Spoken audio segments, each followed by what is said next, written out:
students, we'll move to the components of internal factors. Means what are the factors or the components of internal factors which affect the business organization. So first point is corporate culture. So in a business organization, it consists of the top management structure and the middle one and the organization, the lower or the bottom or the middle organization structure. So corporate culture means what are the values, the beliefs and the attitudes of the organization members who are having the working attitude, beliefs, and the ethics. So it guides their priorities, their philosophy, their working, and these are the things that a corporate culture should have because in a business organization, the business firms wants to produce goods and services and they want to render services, but they should follow a righteous path, not to exploit the poor. They should do all the social services and make sure that they are doing social services which are reaching out to the masses, and they should provide those services at a very reasonable price and system. Moving on to the next, that is mission and objectives. The internal factors, the top management structure, which consists of the board of directors, the chairman, and the manager, they lay down the missions or the goals of the organization, and then they pass it down to the middle order and to the lower order by delegating authorities so that the mission and objectives, each individual knows what they need to do, and each individual, they are very clearly spelled out what are their duties, how they are assigned to do, and what they needs to do. So mission or objectives guides its priorities, its working, its philosophies, its beliefs that each individual in the organization knows what responsibilities they have, what are their obligations, from whom they are getting orders, and how they are accountable, to whom they are accountable. So, what is the working when they need to achieve their targets? So, for the very important point for the internal factors is mission and objectives. Mission and objectives broadly is known as the important point because the organization is working hard for the attainment of their missions and goals, and each individual can be given the work or they are assigned the work which is bestly suited to their skills, their aptitudes, their abilities, their experiences, etc.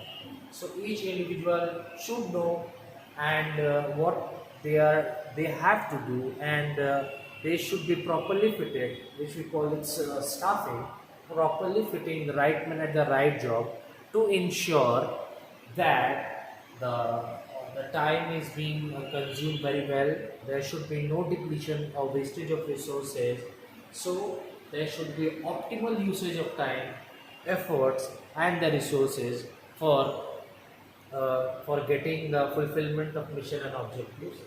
Next, we come to the top management structure. Top management structure means an organization consists of a pyramid structure or a hierarchy of structure which comprises from the top order to the middle, ranging from middle to lower. So, top management structure comprises of the organization board of directors, means the panel of members which formulates the strategies, which formulates the guidelines, the decision making, the policy, and the plans. So these top structure is they are very excellent and they know what to plan, how to execute all those things.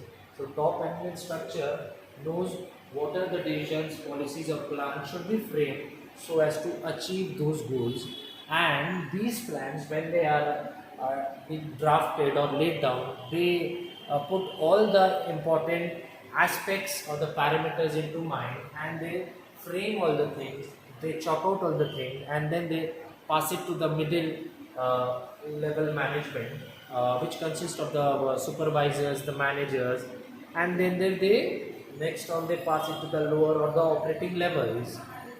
Now we move to the power structure, because in the internal factors there are several persons who consist of who comprises of the authority or the power. So power means that it is the right to instruct, it is the right to command your subordinates to get the things or to get the work done. So power structure is very important.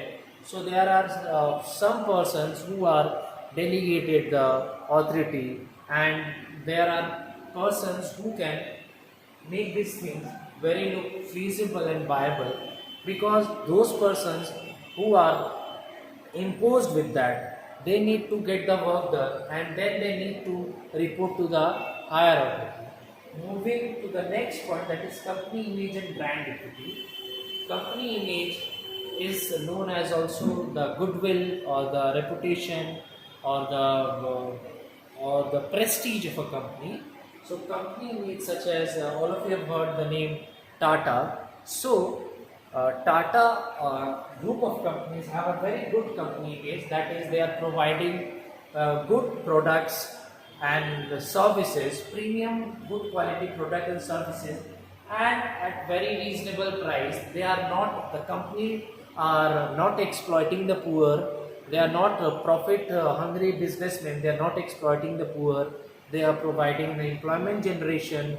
They are charging uh, very fair pricing system, and they have the very good working ethics.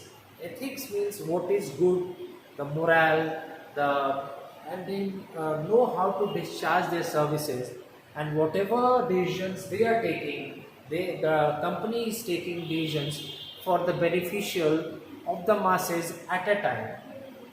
Now moving on to the next point, that is human and other resources in the internal organizations or in the internal factors which influences the business organization. That is, human resource is considered as a very vital asset.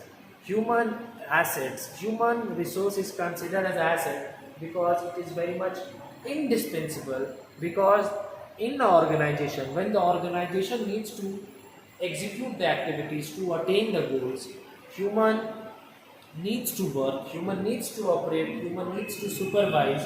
So human is a important resource in attaining or fulfilling the goals, because humans have all the knowledge, the skills, the aptitude, the experiences which they can use it to make the optimal use of the resources to attain the organizational goals. Even if they are even if the organization is being run or operated by machines, there needs a human so as to supervise, monitor, and take good care of those things. If there are any errors or mistake is being done, human are there to judge and rectify those errors.